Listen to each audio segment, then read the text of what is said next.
Yes, people, welcome back to GNA TV and Chelsea Fan TV. I hope you guys are well, wherever it is that you may be around the world. Again, another early show for you guys. I know usually I'm an afternoon guy, but as it's bank holiday weekend, I've sort of changed that a bit. Plus, I want to watch the F1 later. The F1's on at around, I think, 2 o'clock, so I want to make sure that I'm ready for that. But welcome back, guys.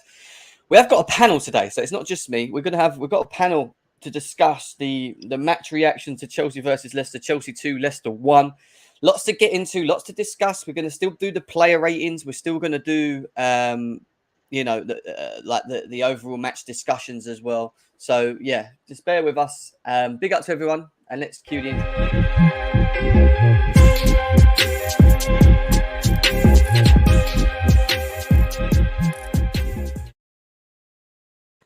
Yes, people, welcome back to GNA TV and Chelsea Fan TV. I hope you guys are well wherever it is that you may be around the world. And we are here to discuss the game yesterday. You know, I was going to do it straight after the game, but didn't get time, unfortunately. But yeah, I'm here today to discuss it with Charlie, Chelsea Database. I've got Abs coming at some point and Jay at some point as well. But yeah, Charlie, how you doing, mate? How you been? Yeah, mate, all good, all good. Thanks for having me as always. I was obviously at the game yesterday as well. So, I mean, it was a bit of a stressful experience towards the end, but yeah, most important thing was getting the win on the board and just bouncing back from that Leeds game. That was vital in my opinion as the games now start coming thick and fast. Obviously, midweek games starting, Champions League starting the week after next. So yeah, it was really important that we got that win on the board. And I was even more pleased given the circumstances and how we dug in and actually showed some decent character for a change. Because so often when we see ourselves in that sort of position, we kind of just fold and disappear and show kind of a weak mentality. But yesterday, that was completely different. So that was really the big positive for me from the game yesterday. Yeah. No, 100%. And we're going to get into that into more context very soon. And Chelsea Database, how you doing, mate? Yeah, I'm doing great, mate. Absolutely. It was a decent game, good result. I think we got a little bit lucky at the end, though. But yeah. A little bit lucky in the end. That's true. I mean, there was a lot of pressure. We was down to 10 men. We're going to talk about Conor Gallagher as well. Lots of Lots of heated comments on Twitter when Gallagher got sent off. People were moaning about him, you know, basically getting loaned out, selling him, and all this, that, and the other. We're going to obviously give our opinions on Conor Gallagher a bit later as well. Jay is here, but his Wi-Fi is so bad, it's like McDonald's Wi-Fi. I can just about see him. But what are you saying, Jay? I have to fix my Wi-Fi. Clearly, my Wi-Fi is horrible. But yeah, I hope you guys are doing good. Good today. All good, mate. Sort your Wi-Fi out and come back in. Sort your Wi-Fi out. I can't see you right now. It's gonna weird. Come out and come back in. That's it. Yeah, that's it. Well done. All right, cool. Yeah. So yeah, guys, big up to everyone that is in the chat as well. Chelsea OG. Yeah, it's nice to see you as well. We got Artrav, Matthew, Surfs. Hiking with Martin as well. Nice to see every single one of you guys in here. Please make sure that we're smashing the likes as well, subscribing to both channels, please, as well. And we're going to just get into it. Let's just get into the thick of it. Obviously, we'll start off with the going to quickly fly through some bits, and then we're going to talk to the guys. Obviously, we've got the stats breakdown here. Chelsea 2, Leicester 1. Gallagher obviously getting that red card in the 28th minute. Sterling with his first goal for Chelsea, managing to get 2 goals in the game as well. 2 important goals. Harvey Barnes did score on the 66th minute as well. And when you look at the overall game, Chelsea, in terms of possession, didn't dominate this one, as you can sort of understand with the 10, obviously having 10 men. 54% to Leicester to 45% Chelsea. They had 17 shots on target in total. We only had 7 in the game. 3 on target. They had 5 on target out of 17. They had 7 off target as well. Their passing was higher than us with 87% to our 83%. Tackles are around 58% to our 66%. So a lot more tackles from our side of it. Obviously, we didn't have the ball as much as them. Aerial duels was 51% to their 48%. So funny enough, we were better in the air as well. But stats do play a part, but can also be slightly deceiving, I feel. And we're going to talk about the eye test side of it in a bit as well. Let me just get Jay back in now. He's got better Wi-Fi. I can see him now. How you doing, Jay? I'm good. I'm going to rattle some people with some opinions today, but I'll save it. Yeah, save them. Yeah, save them, because we're going to be doing player ratings a little bit later in the show as well. We're going to just talk about, get your thoughts on the overall feeling, overall thoughts of the game as well in a second. But let's just quickly continue on with some more bits before we start getting into it. Obviously, this was the lineup. When the lineup was announced, there was a lot of people that were maybe shocked with certain individuals that were starting. Some people wasn't happy that Mount Havertz and Sterling were playing again, but they did start. We had James Silva and Chalobah and Cucurella as sort of a back four, but then ultimately it went into sort of a back three with Chalobah playing as a left centre back. Jorginho and Loftus-Cheek sort of made up sort of the middle as well. And then you had Mount Havertz and Sterling. Like I said, it was more like a hybrid switch. We obviously went down to 10 men. And at the later stage, I think in the second half, we went to, I think he went to a 4 halfway through the first half. And then he switched back to a 3, didn't he? Going into the second half. I think that's what he originally done as well. So obviously Thomas Tuchel wasn't with the boys. He was with the boys, but he was in the stands as well. When we talk about player performances and obviously how, who stood out for me, and again, I have to keep mentioning this guy, obviously big up to Chelsea Database who's with us as well. Thiago Silva and his numbers again against Leicester yesterday were very impressive. 87.5% pass completion, 8 out of 15 accurate long balls made. He won all of his ground duels as well, 5 out of 5.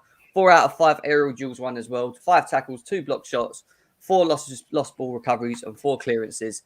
The El Monstro is just a monstro, mate. He was unbelievable. Even when we're down to him, and I thought he was injured at some point throughout the second half as well, but he continued through as well. And it just worries me because, you know, he is on the older side and we're so heavily reliant on him. I know Fofana is imminent as well. He's on his way into Chelsea. That is a massive boost for us in terms of our defensive side of things as well. But we're going to talk about Thiago Silva in a bit more depth very shortly as well. I just want to finish off because I know Matthew in the chat kept tagging me in this Jorginho stat. Another player that gets a lot of criticism, shall we say, for his performances. And again, yesterday, his overall understanding of the game, which we'll talk about a bit later on, the pockets that were there for Leicester to drive into, I wasn't too impressed in. But stats say otherwise. And it says Jorginho's 100% in his attacking third passes, 16 out of 16 yesterday, 100% in his long pass completion, 5 out of 5 for Chelsea against Leicester. No Chelsea player completed more attacking third passes than Jorginho, which bedazzles me because I can't actually remember him doing that throughout the game. I didn't see anything that made me go, wow, what a pass, or wow, that was really good, that pass over the top. Or anyway, that's what the stats say about Jorginho, and we're going to talk about more about this as well. Big up to Matthew for sending me that as well. But let's go to the panel and see what they've got to say as well. Charlie, you was at the game yesterday, so obviously you'll get more of a feeling of how the crowd were feeling at the time. I mean, what was your thoughts on the game overall, mate, as well? And what was the overall atmosphere like there yesterday? Mate, atmosphere was decent yesterday, in all fairness. I think obviously everyone was behind the lads because of what happened last weekend against Leeds. Look, there's a bit of a switch up in the formation to start with. In fairness, so there was only one change personnel-wise from the team that took Leeds on. Obviously, Chalobah coming in for the suspended Koulibaly. We switched it to a 4-0 in the group chat, mate. We were kind of like, couldn't really work it out whether it was a 3 or a 4, whatever, but it did end up being a 4 with Chalobah playing alongside Thiago Silva. I was pleased to see Gallagher get given another opportunity. I felt he was fairly criticised, but for his performance against Leeds, like everyone else, but also a little bit unfair because it seems that like if you come from the academy and you're a young player and you make a mistake, you get absolutely battered. But then if you cost like 60, 70 million pounds like Havertz is, you get applauded for running about. So I don't really get where the kind of the discourse is between the two there, because at the end of the day, yes, Gallagher's made mistakes and whatnot, but so does everyone else. It just seems from the academy, you get more harshly scrutinised than if you've paid big money for, which doesn't really make sense to me. But in terms of the game, mate, I felt the back four was wise to start with, given the personnel we had available. Lack of options in midfield, not too many options at the back as well. I think we started fairly decently, but the red card completely changes the game. The game plan's out the window like 25, 26 minutes in. And I just think for Gallagher, it's just, I think he's so eager to impress that he's almost, for me, he's a bit rash. He's a little bit rash. I know Tuchel after the game was saying that he kind of didn't want to blame him too much. I mean, ultimately, that did come from a set piece. And recently, our set pieces, we seem to be getting broken on pretty quickly from our own set plays. Like, literally, from our own set play there, Leicester are pretty much almost through on goal. I mean, I know it's a shocking pass from Cucurella, and Gallagher probably feels that I've got to bring him down. But I think that's perhaps where he lacks a little bit of experience. There was perhaps a little bit of cover, and I don't think he perhaps should have maybe sacrificed himself like he did, because it was a blatant red, second red. But a second yellow. Sorry, but I think we did well given the circumstances. Obviously at that point when we go down to 10, the crowd gets down a little bit, and you're thinking, oh Jesus, we're in for a long afternoon here. And we get a point from this game. We've done pretty well, but. Yeah, I think the big positive for me was how it was 2 goals for Sterling. Great to see him get off the mark. And I think it was also really good as well. The way that we showed character and the way that we dug in, because, we've seen it so many times before when the going gets tough or we're behind in a game or something goes wrong, we kind of just disappear. We kind of just mentality shrinks and we just fold. And that's a sort of game that perhaps you'd expect us to maybe lose by a couple of goals or whatever, but we dug in, we stayed solid defensively, and then we repelled that barrage of attack coming from Leicester after that Barnes goal for the best part of the last sort of 25, 30 minutes. So, that was a big plus for me, is that we showed really good character. We stayed strong defensively, and everyone put a shift in as well. So I think that's really good to see. And as I said, the game's coming thick and fast as well. It was really important to get that win yesterday. 100%. I was after Gallagher got sent off, and I do think it was a lack of discipline from his perspective. I know people saying, but it's the way he's played and whatever. But he should know he's on a yellow card. He needs to be more clever with that. We had players that were covering. We had, I think, 4 players that were covering anyway after Barnes had made the run anyway. So it wasn't like it was going to be we wasn't able to recover from that position. But yeah, I was just a quick one from me. I just felt that we there was a lot of challenges yesterday. We're not really playing very well, and don't have players in real great forms as well. Our forward line is struggling, our midfield is very weak. We're very unbalanced. When I look at the team, it's just a very unbalanced team again without Kovacic. Without our midfield, I'm talking about Kane and Kovacic available. We find it very hard to accommodate players to play there, and it doesn't work. And you can tell that we suffer, and the holes are gaping in our midfield as well, and it just doesn't suit us. It doesn't look good as well. Big up to Abs as well, that's just coming through. Nice to see him. We'll get to him in a second as well and get his thoughts. We are going to be doing player ratings soon. There's nearly 200 of you guys here as well. Big up to every single one of you guys. Make sure that you're smashing the like buttons as well, subscribing to GNA TV and Chelsea Fan TV as well. Chelsea Database, what was your overall thoughts on the game, mate? I thought it was better than last game. We showed fight this time, especially when we had the red card. So then we didn't let our heads drop. We managed to come back, score 2 goals, and then unfortunately we didn't keep a clean sheet, but that's fine. The result matters at the end of the day. I also thought that Charlie made a good point with our set pieces. I've also come to a realization that we lack a lot of height and people good in the air in our team. Like if you think about our team yesterday, it was probably only Thiago Silva and Loftus-Cheek that's good in the air in that team. Not even Kai Havertz, who's like 6'3". I don't think he's good in the air. But only those 2. We lack quite a bit of height in that as well. Like Koulibaly was gone. So that's also an issue as well. Throughout the whole season, I think. And that's going to be an issue for us. I'm hoping that Fofana helps with that. We'll just have to see. In terms of the Gallagher red card, it was pretty rash of him to do that. I think I don't really want to blame him too much, but I do feel like there was a lack of communication, if you know what I mean, because everyone was running back, and I was just expecting someone to at least tell him to hold off, because Chalobah would have easily ran onto that ball. We got pretty lucky at the end. They did hit the crossbar. I think it was Perez. But yeah. Oh, I hear you, mate. Just funny enough, I just sent something in the private chat to these boys, and I know Abs will be happy when I announce it as well. But basically, there's talks about Chelsea considering paying off Ross Barkley and cancelling his contract. They're desperate to get him £200,000 per week contract off their wage bill. They're desperate to get it off. 200 racks. 200 bags a week for you now, just for that guy to go raving. That's disgusting. Is he on 200? He's on 200k, Barkley.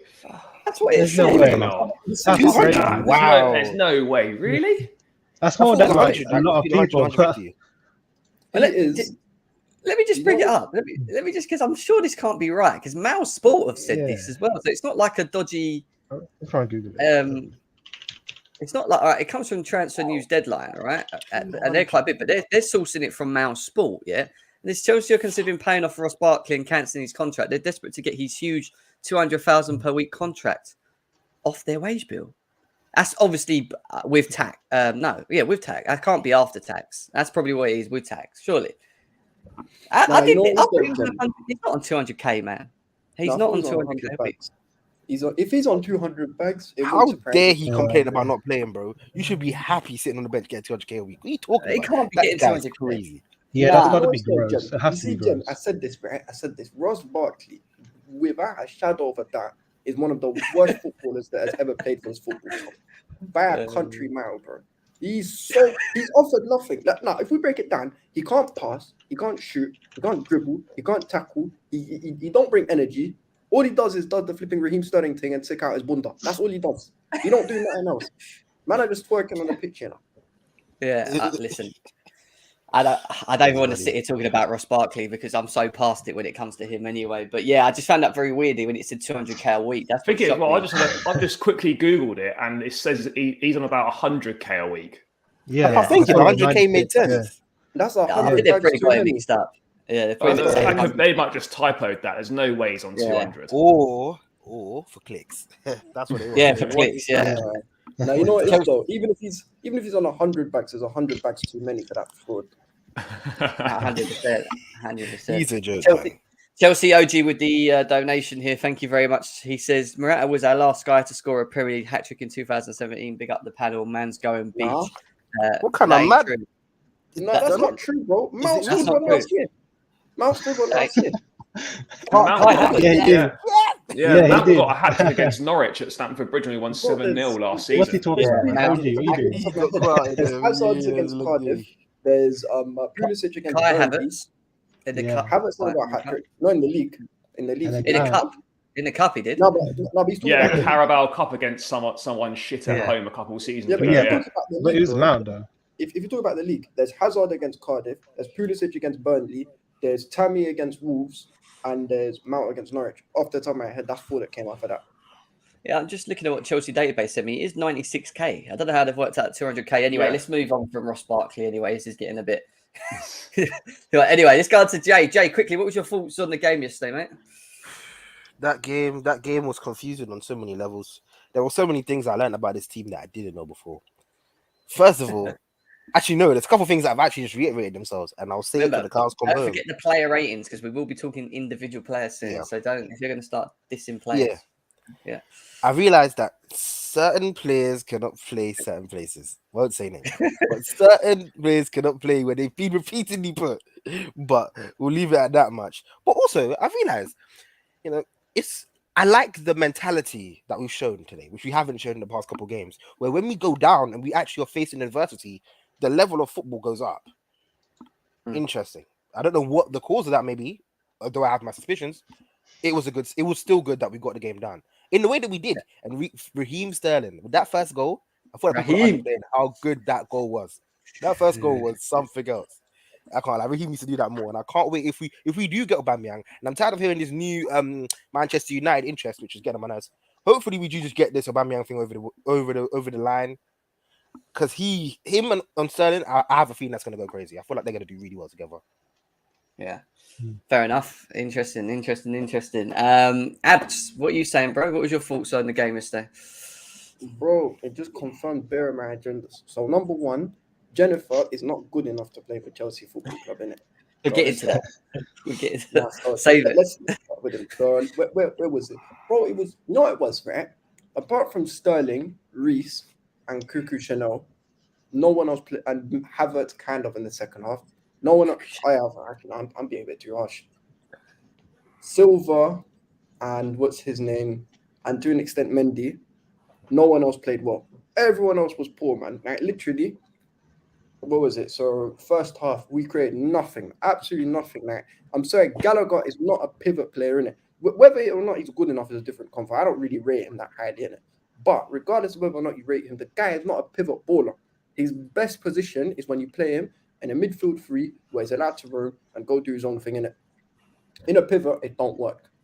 What's his name? Who else is there? I think Mount was invisible. We didn't really create too many chances. We weren't that incisive. What's his name? So Cucurella and Reece seem to be our only creative outlets, which is which is a bit jarring because Chelsea got no dynamism. I'm happy with the win. I'm happy that Razor got his first 2 goals because he looked relieved when he scored the minute. And but that's about it, man. But these kind of performances, I'll be real, they're not sustainable, innit? Because Leicester could have easily scored 2-3, you know. Perez hit the post, Vardy missed 2-3 sitters. Yeah, we were had a couple of chances. These kind of performances cannot run. They cannot run no more. We have to start becoming more solid. And it won't happen until we finally replace Nemanja Matic in the middle, innit? Abjure Ginger is getting to you. I know Matthew is a big fan of Jorginho. We'll be talking about Jorginho very soon because we're coming. So bad. We're coming. We're coming. We're doing player ratings now, guys. We are getting into the player ratings. So let's save it. Let's have a discussion on it as well. Make sure that we're smashing the likes, guys. Let's get this over 100 likes on GNA TV and Chelsea Fan TV as well. Just make sure that we're doing that. Subscribe as well. Subscribe to both channels as well. Let's get stuck into the player ratings. I know there's people in the chat that are on this. I know the panel are definitely on this as well. Eduard Mendy. We'll start with Eduard Mendy, and I'm going to ask Charlie because there was again sort of a mixed bag feeling in regards to Mendy. Some people are annoyed with him for his goal. I actually thought he weren't too bad yesterday. Personally, I thought he saved us a couple of times. Good 1-on-1 saves against Vardy. He made good decisions when he went in. So, what was your thoughts? What was your ratings out of 10 for him? Mate, I think it was a big game for Mendy yesterday. Obviously, after the really poor mistake against Leeds.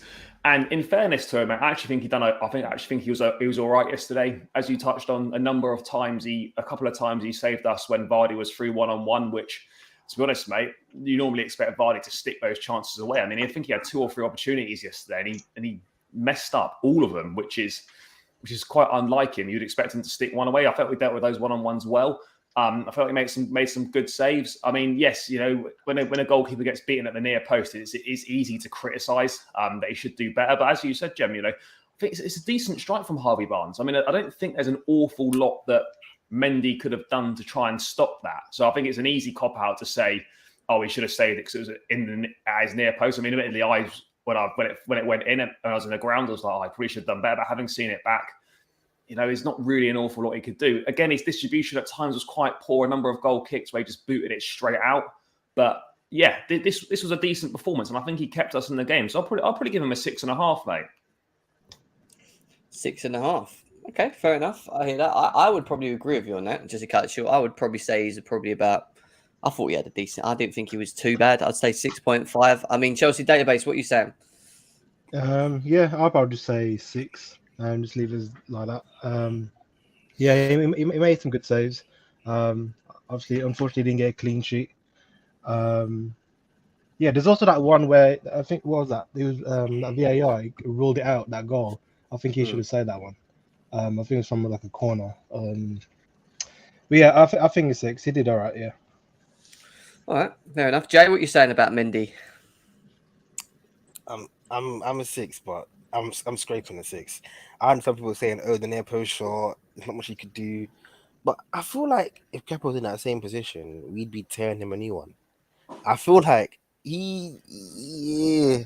questions slowly but surely need to be asked by this guy, and I like Mendy a lot. He's the best option, so beggars can't be choosers at the moment. We have nothing to go for else outside of him, so I feel like what he did in this game, he did his job on it. A couple sketchy moments, but he did his job. Fair enough. I just feel like he you know, the pressure that he's put himself on, he kind of deserves to do because he's had individual errors in his game that are questionable. I get that, and that's a problem when you're a goalie and you're making them mistakes. You know, the confidence and things like that. I get it, but I do feel that yesterday he made some really important saves, and I know they could have scored a couple of goals, but I do think that he was, you know, he kind of done his bit, is what I'm going to say. Even with that goal, I agree with Charlie. I think if you asked Harvey Barnes to do that again 10 times over, I don't think he's hitting that ball as hard and as accurate as he did in that corner and as well as he did 10 times again. I just think he hit it that well. You know what I mean? But Abs, what are you saying? Bro, you guys, I'll be real. He gets a 7 for me. He gets a 7. I don't care about that near post finish. And I see a lot of people on the timeline bring up Kepa revisionism saying, oh, his distribution's so much better. This is the same guy who gave Mane a birthday present 3 months before it, innit? So let's not do this, please. Eduard Mendy, I give him a 7 in it because his saves were immaculate. It doesn't help that he has to face so many shots every single week. It's been happening for ages. And yeah, I thought it was good. Maybe he could have done better with the goal, but Nah, Mendy was good, man. I give him a 7. 7.5 furthermore. Fair enough. There we go. That's Eduard Mendy. We're going to move on from Eduard Mendy and we're going to jump on to Trevoh Chalobah, Charlie. I mean, hasn't kicked a ball this season for Chelsea. First game back. Playing in a left centre-back position as well, so not somewhere that he's used to playing in. What was your thoughts on his performance? Mate, I thought it was decent. I'm a big fan of Chalobah, and I think the stat that I think it's about 18 games that Chalobah started for Chelsea. Chelsea haven't lost a game. I think it's like 14 wins and 4 draws. Someone will probably be able to find it, but yeah, pretty sure Chelsea are unbeaten in every game that Chalobah started. Felt a good season last season. For whatever reason, didn't have the best pre-season, was frozen out. Aspie was ahead of him in a pecking order. Didn't really get that personally. Coming yesterday, mate, really impressed with him. He's calm on the ball. He's composed. He does well. There was one moment where and it's defense is a difficult one because you can have a decent game and then you make one mistake and then everyone's like, "Oh, he played shit." But I thought he was decent yesterday. The one error where Vardy got through on him one-on-one, you can't be allowing that to happen at the top level. You can't allow yourself to be beaten as sort of the last man by a striker. But I thought he was decent yesterday, mate. I'm pleased that it looks like we're going to be keeping him as well because he's going to be vital for the squad depth, whether that's playing in a back 3 rotation option, whether that's to play alongside someone in a 4. With the amount of games, amount of competitions we're in, he's going to be really important. And I think I do really rate him as well, mate. So I was pleased with him yesterday. I think he was decent. I'll give him a 7, mate. Just the one mistake kind of marked him down a little bit for letting Vardy in, but luckily it didn't come to a goal. But I was impressed with him. I'll give him a 7.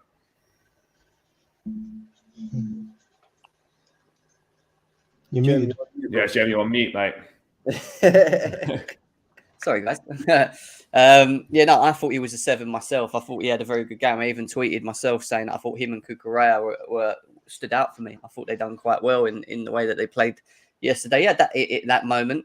He had that moment with Vardy, which I agree he needs to improve on at the same time. But at the same time with Chalobah, it's like people forget he came out of nowhere straight into the first team. Do you know what I mean? As good as he did start, he was always going to have them moments in his game where he looked a little bit raw, a little bit lack of experience. And I just think, keeping him was important. I know a lot of people saying, well, if you get Fofana, let him go. It's a loan and he might come back a better player, more experience. I get all that. But I just think it's such a good time for him to learn from Koulibaly, Thiago Silva. Like the experience we have at the moment is mad. For me, I like Chalobah. I've always thought he was pretty decent. So I'd give him a 7. Chelsea database, what are you saying? Yeah, I'll give him a 7 as well. I thought he was all right. Also, one thing to note as well is because we play like this hybrid, like 3 at the back / 4 at the back. So where Chalobah's like kind of like in the 4. So I guess he kind of like showed people that he can defend in the 4. So I thought he did pretty well. And I know a lot of people like talk about like, oh, Chalobah he can't play in the back 4. Well, he kind of did it here in this sort of like hybrid 3-5-2, 4-2-2. And he did pretty well. So yeah, I'll give him a 7. 7. Jay, what are you saying? You know what? I feel like I've been a bit critical of Chalobah, even though I love his story. Like the Chelsea fan in me, seeing how he's come and he broke in last season, it was like an emotional thing for me. I was really with him on that journey, coming in. Like I thought he performed well last season at times, although he had quite a bit of blunders as well. This game, though, it pointed out one thing. As much as I like Chalobah, he had a 7 for me. But I have to drop it down to 6.5. Reason in saying is he has this thing in which I think I've seen this more than once now. Like when I saw it, I had a bit of deja vu when it happened in the game. When there's that one-on-one, he kind of gets beat sometimes, and it's weird enough. I don't expect him to, but he gets beat sometimes, and it's bad. It's like every now and then, like once in a blue moon, he'll get beat like that, and it almost leads to a goal type thing. Like we all like Zuma, but he had that sort of thing in him too. Yeah, and I hope that Thiago Silva can iron that out of him, and Koulibaly can teach him. I feel like he has amazing potential. It's just all of if he could start showing it to prove that Tuchel can trust him. Because if he concedes that, if that led to a goal, if that was a goalie mistake, the picture of this game could have been very different, potentially. And I feel like as a defender, you need to have that sort of discipline to not allow those things to happen. Fair enough. Abs, what are you saying? Bro, listen, I'm a big Trevoh Chalobah fan, innit? So I thought he was alright, I'm giving him, furthermore, I'll give him an 8, innit? I thought he was quite good. He dealt with what's it called, most challenges. Well, it's his first game back in a while. And a lot of people saying, we should sell him, lads. we play 3 at the back. We lost Rudiger and Christensen. We're going to need rotation. And it's so Thiago Silva and Koulibaly and these guys, they're not going to start every game, innit? I'm not really trying to see Azpi play again because he's washed. So, yeah, man, I give Chalobah an 8. I thought he was very good. Like, maybe he got cooked, but he didn't get cooked as bad as one of the guys who came on offense. So, don't worry, we'll get 10 though. I've got some news. Funny enough, we're talking about Chalobah, and seconds ago, Fabrizio Romano just came out commenting about Trevoh Chalobah. Basically, Trevoh Chalobah will not leave Chelsea after talks with Inter, AC Milan, and Leipzig over a possible loan deal. Chelsea have blocked the move, and no change is now expected before deadline. So that comes via Fabrizio Romano as well, who's come out with that as well. So there you go. Chalobah is staying, and I'm happy with that. I'm actually happy with that. I think squad depth, squad rotation is important as well. So yeah, good news on the Chelsea forefront as well. So let's move on from Chalobah and let's jump on to the El Monstro Thiago Silva, because again, I'll be quick and frank with it. Everyone knows how I feel when it comes to Thiago Silva. I keep saying he is that good. He's so consistent. He's one of the only players in our team that are that consistent in his performances. Again, he was awesome. Some of the tackles that he was putting in the second half, he looked like he was injured and he was still playing with that injury as well. He was just a bomb leader, and I just wish we got him 10 years earlier.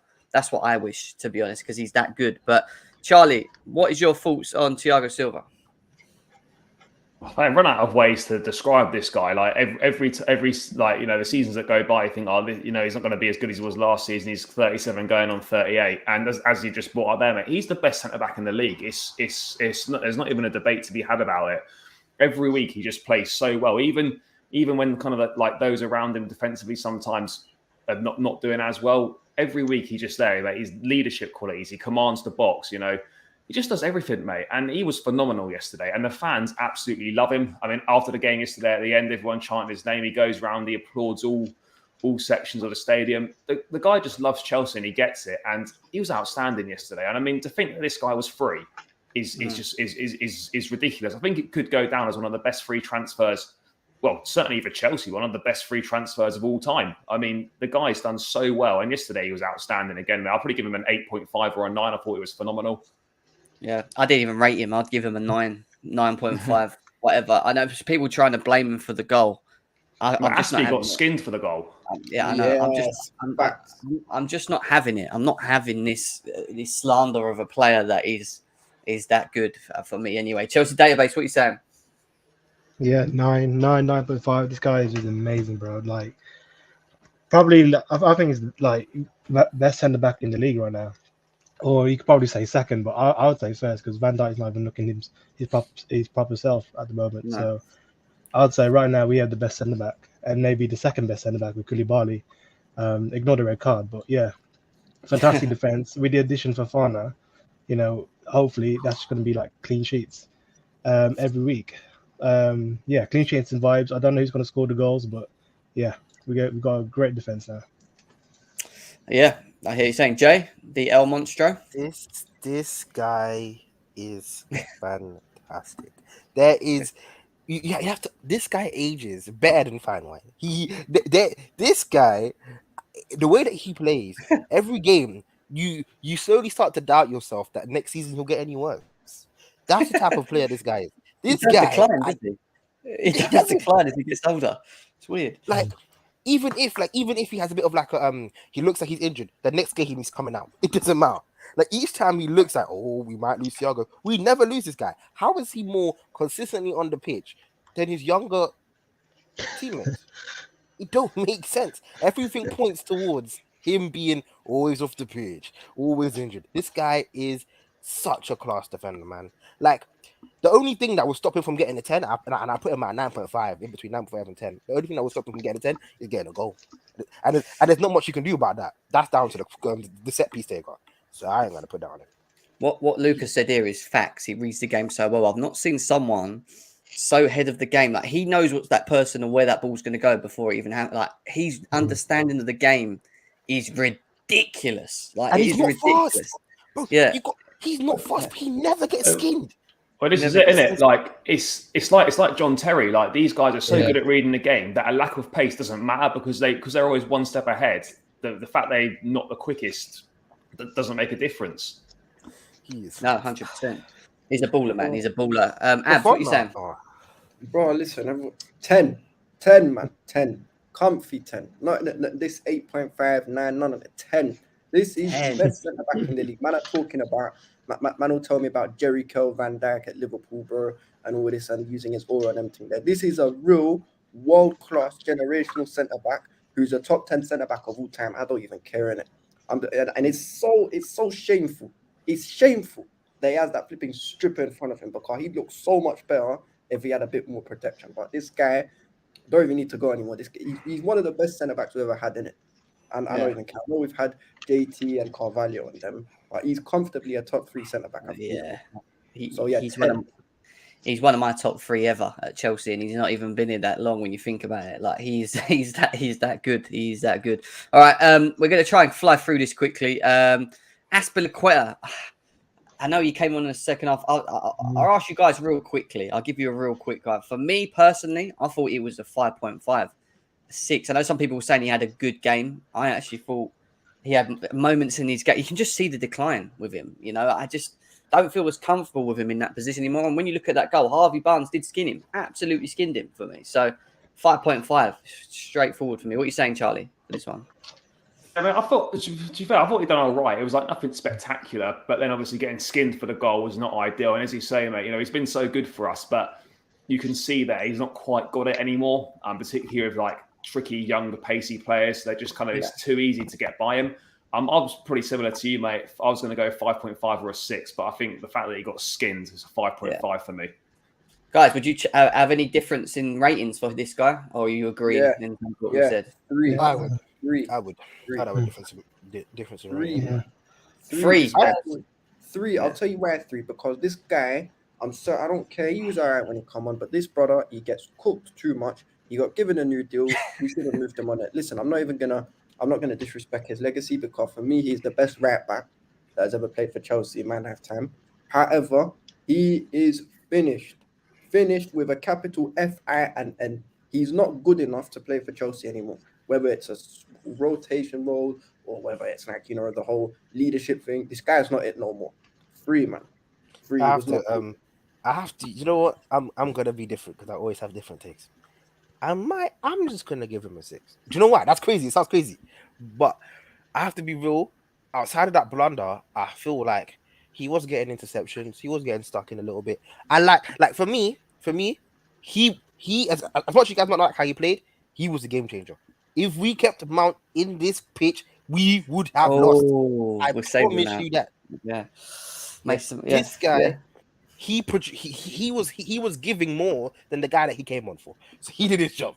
I understand he got skinned. I'm not happy with him for that. But you have to understand what he brings to this club in general.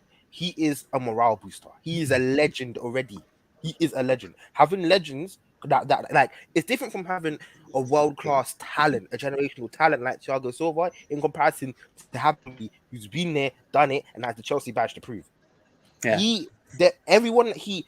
With his presence, it does more for this team than we think about. And I feel like maybe, of course, you'd say at what cost, but he did his thing. I have to be real. I just think the decline's there with him, though. He just doesn't look as solid as he used to.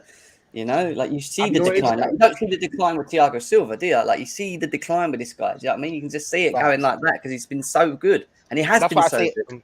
That's why I say Azpi for club mascot, bruv. Like play him a lot less. Just like make him be the club mascot. Like he's just there to boost everyone, bruv, and teach people. Do you know what it is? Do you know what it is? I'll be real. His decline is as bad as Ivanovic's. Well, that was bad. To be fair, that was bad. That's a bad team. Yeah, that was bad. That was something. That's crazy. Charlie Cucurella, because I thought he was great again yesterday. Personally, what are you saying? Yeah, man, I thought it was good, mate. He gets stuck in. He's a fan favorite already. I thought it was decent today, mate. He's already chalked up a couple of assists as well. Good threat going forward, and I think the biggest compliment about him is that no one really is that arsed when Ben Chilwell's not in the starting lineup. And I think that's the biggest compliment I can give him, is that like what we've had last season was like, we're desperate for Chile. We've got Alonso every week. But now Cucurella's playing. No one mentions Chilwell. You know, Chilwell comes on for a few minutes at the end, fine. And I'm not saying that Chilwell will not play for Chelsea. Of course he will. But the fact of the matter is now that we've got 2 top-class players in a position. So when one's missing, it doesn't matter. And that's exactly what we've been needing. So for me, I thought Cucurella was good yesterday, mate. I'll probably give him I would have given him an 8, but I think I'll probably go for a 7 just because he did send Gallagher did him dirty with that pass for the second booking. So I probably had to mark him down a little bit for that. And he knew it as well. You could see his reaction as soon as he'd done it. He was fuming with himself. But yeah, I'll give him a 7.5, mate. I thought it was really good, but that pass for the Gallagher second booking did let him down. But other than that, I thought it was decent. Okay, fair enough. Chelsea database? Yeah, 7.5, maybe like 7.7. I thought it was really good. Creating chances. I thought he could have had like another more assist. I think it was the one to Sterling. I can't remember what happened to that one. I think he missed, or he got the shot was saved. Yeah, he was really good. I saw a tweet where someone was slandering him, actually, Cucurella.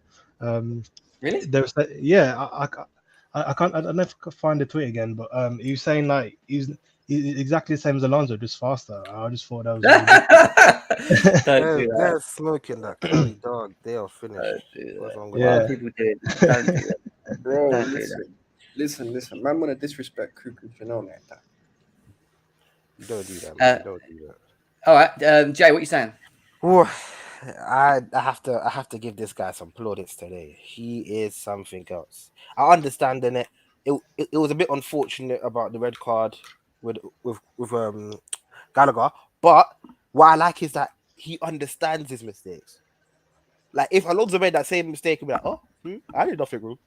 Looking like this guy, like he's not a dodo bird. He understands. Okay, cool. I did something wrong. I respect that. He's very what do you call it? Emotive is not the word. Like he's very much like emotional. You can see there's no mistaking on how he takes things, on how he responds to things. He has that Chelsea fiery spirit about him, and I like that. Today, his passes as well. He brings that direct passing. He just zips balls into players' feet. He's very direct. Honestly, he's a breath of fresh air. And I will say this: Chelsea fans won't like this. I'm seeing a lot of slander. There's slander in the comments, Jem. People are actively doing Cucurella slander as we speak. This guy, Very weird. is very hard for me, in my opinion. Until Chilwell gets back to 100%, it's very hard for him to get in this team right now. Extremely hard, and people won't like to hear that. But it's what it is. Abs, what you saying? Cuckoo Chanel, that is my left back, you know. Now listen, he did mess up. He did forget just the pass. I even go deeper. The corner was a Willian corner. He couldn't be the first man there, and then the pass back was a bit terrible. But aside from that, he was good. Created 2 very good chances for Raheem. One of them led to a goal. The other one, it looked like Raza missed the sitter, but it was actually a very good save from Wood. So I give Cucurella a 7 in it. He's a breath of fresh air. You know what the best bit is? We've actually got competition in the position, bro. We've got competition at left back. Think about it. In March last year, our competition for left back was Alonso and Malang Sarr. Now, man, I've got Cucurella and Chilwell. Now, it's beautiful. I used to dream of times like these. Cucurella 7, bro. There we go. Cucurella is a 7. I think it was a 7.5 for me. I thought it was very good yesterday. I want to switch over to the other side very quickly, and I want to talk about the best right-back, win-back in the world in the Premier League. Reece James, Charlie. How good was Reece James yesterday? Mate, he was class yesterday. He was top notch. Just everything about him, his defending, the way he gets forward, and the cross for the Sterling goal is unreal. That's just how he picks him out, the pace on the ball, the accuracy. The guy's got everything. I mean, he clearly the best right back in the world for me, in right wing back. Just delivers every week pretty much. You know exactly what you're going to get from him, and it's such a high level of performance. And yeah, I can't really. There wasn't much wrong for him yesterday. I'll probably give him an 8.5, mate. But just goals, assists, he's got everything in his locker. So yeah, I'll go the 8.5 for Reece James. But yeah, really top-notch performance yesterday, and a great way to bounce back after a poor performance against Leeds like everyone else. It's good to see a reaction from these players. So yeah, I'll give him an 8.5. He just has everything in his game for me. He's strong, he's quick, he can cross, he can shoot. He's got. I put a tweet out when the second half. I said why don't we just play him in one of the forwards? One of the three up front? Because he's that good at shooting, and just give him the ball. We'll That shot that went to the crossbar as well. That was and just let him shoot, because he has got the best shot in our team. Like, he is the best shooter by far in the Chelsea team. Like, he has got a rocket, and he hit the post from an obscene angle anyway. Like, the guy would score goals if you had him further up the pitch. I think we could utilise him in that position, especially with the forward lines that we have at the moment. Chelsea database, what are you saying? Yeah, man, this guy is quality. Proper Chelsea. He's the future captain of this club. I'm telling you right now. When Aspie's gone, this guy's getting the armband for sure. I mean, just look at him. Look at that picture, man. He looks like a captain. Yeah. And this guy, he's playing right centre back as well yesterday, and he still managed to produce an attacking return in an assist. So this guy is quality, man. He's got it all, complete right back. I don't want to hear none of this Trent stuff. Even though he scored yesterday, that's Bournemouth tax again. Reece James will probably score a hat trick against them. But yeah, best right back in the world. I was about to say league, but best right back in the world. He can do all. He can defend. Yeah, defend, attack, anything. Yeah, facts. Jay, the monster himself, Reece James. This guy, man, I have to take off my because he is from my country. So I have to take off those glasses for a minute. Put them down. This guy, in the world, there is not a right wing back on this guy's level. I don't want to hear Trent nonsense. I don't want to hear it. After the Champions League final, people were still talking to me about, it's not his fault that he got left out. Fam, Vinicius had this guy on the ropes. I have not seen a winger in world football that we've come up against so far that's had Reece James on stilts, on wobbling. Nobody. This guy cannot. He is truly a star. He is inevitable.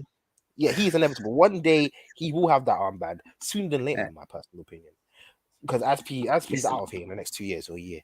So some people calling for Mason Mount. I've been saying Reece James is captain for a very long time. Not Mace. If Mace gets that armband, I think that's almost as criminal as giving it to Maguire. Bro, listen, no That's way. criminal. What are you saying, Abs? Bro, listen, I love Reece James, innit? Honestly, I love him. People talk about the glue and everything in the team, bro. Let me tell you a little secret. He's got more goal contributions than the glue does this season, innit? So if you know, you know. He's got more goals than Mount. He's the most talented younger I've seen. Like, I didn't watch Terry when he came through. He's the most talented youngster that's come through the academy. The guy he can strike a ball with both feet. He can cross. He can tackle. Like certain people say, get you a man who can do both. Hold that, Liverpool fans. So yeah, Reece for me gets an 8 in it. He's brilliant. And for me, captain or not captain, the team needs to be built around him, innit? Because he's our best outlet in pretty much every department. I'll be real. I want to go to Conor Gallagher quickly, because I know he had a very short, but it's going to be a quick one. But I know it's going to be a very easy answer, you guys. But I just really want a quick thought on your feelings on Gallagher as a Chelsea player, as of how we play him. Charlie, Gallagher. Man, I thought, do you know what? Before the red card, I actually thought he was okay yesterday. He was putting himself about. He was going in for challenges, winning the ball, etc. I think the one problem is, for me, he comes across a bit too desperate to impress. He's almost trying too hard. Yeah, I agree. You want effort, and you don't know as a young player how many opportunities you're going to get at Chelsea. And for Gallagher, it's 2 opportunities now. The Leeds game where, okay, he was poor, but everyone else was poor as well. So you can kind of let that slip a little bit. And then you think, right, you've got a massive opportunity starting at home against a struggling side. You've got, you've got a bit more support around you with a kind of an extra man in midfield and whatnot. And he's just too keen to impress, trying too hard. He's a bit rash. He's diving in for a lot of challenges that, you think, just stay on your feet a little bit more. But I also think that perhaps he could get a little bit more help from the more experienced players around him. Just look, hold on a second. Just hang fire a little bit. You don't need to dive in. Just whatever it is. You can guarantee, if we had sort of the likes of JT or Lampard or whatever playing still, they would have been having a quick word with him. Just look, Connor, just chill it a little bit.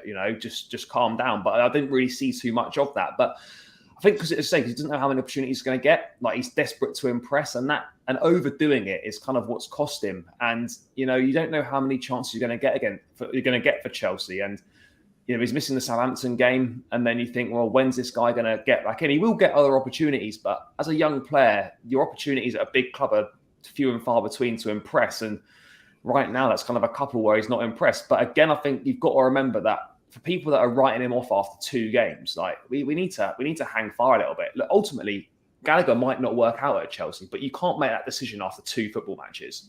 Well, less than that really, because he played half hour in this one after a game and a half. Probably took him 90 minutes in total. I think he played about an hour against Leeds and half hour in this game. Look, not great, but also for me as well, Jen, we discussed this a lot, mate, is that Gallagher is not a pivot player. To get the best out of Conor Gallagher, we need to play him as a number 8, or if we play that 4-2-2 system, play him as one of the 2 behind the front 2. I think he's much better. He's much better there. But yeah, it wasn't good from him. But yeah, I think just too eager to impress, basically. And yeah, it's cost him. Luckily, the red card didn't cost us the win. But yeah, it's going to take a bit of coaching. And I think Gallagher's finding out now that despite having Premier League experience at Palace, it's totally different when you step up and play for Chelsea. And only time will tell if he's going to be good enough or not. Yeah. Chelsea database?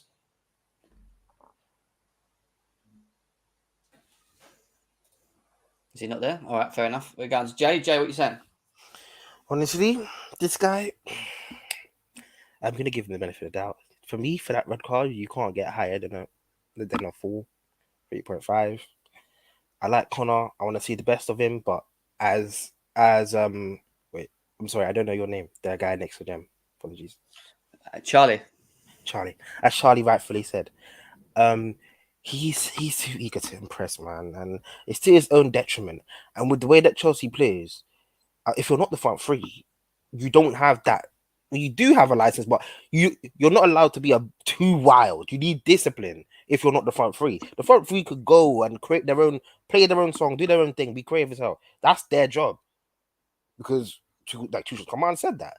But when it comes to midfield, there is not that 6 role isn't supposed to be that road runner type role that he plays at Crystal Palace. For me, he gives that just I got headless chicken vibes from him. And I like Gallagher, but he's not. He's right now. Maybe it's systemic wise. Maybe he's not giving me the levels that I feel like he should have as a professional, yet alone a Chelsea football player, and that's unfortunate. It is disheartening, but hopefully that improves with a change of system, or maybe something has to click, because I don't think Tuchel's going to change system for him. He has to adapt, which I hope he does. Yeah, fair enough. Absolutely, Sam. 0. 0. Nah, listen. I know he's not being played out. He's not been playing his right position, but nah, sorry, bro.